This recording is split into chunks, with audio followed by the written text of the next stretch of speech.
حدیث نمبر 2747۔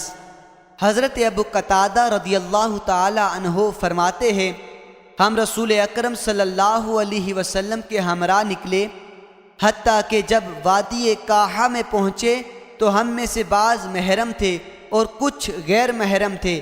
اچانک میں نے دیکھا کہ میرے ساتھی کسی چیز کو دیکھ رہے ہیں۔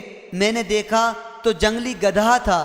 میں نے اپنے گھوڑے پر زین ڈالی، اپنا نیزہ سنبھالا اور پھر سوار ہو گیا۔ اتفاقاً میرا چابک گر گیا تو میں نے اپنے ساتھیوں سے کہا جو محرم تھے کہ مجھے چابک پکڑائیں۔ انہوں نے کہا اللہ کی قسم ہم اس سلسلے میں تیری کچھ مدد نہیں کر سکتے۔ فرماتے ہیں میں نے اتر کر اسے پکڑ لیا، پھر سوار ہوا اور میں نے اس جنگلی گدھے کو پیچھے سے جا پکڑا اور وہ ٹیلے کے پیچھے تھا۔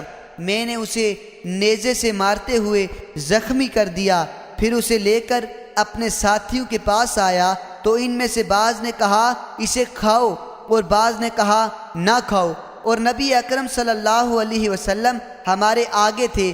میں نے اپنے گھوڑے کو حرکت دی اور آپ کے پاس پہنچ گیا۔ آپ نے فرمایا وہ حلال ہے، اسے کھاؤ۔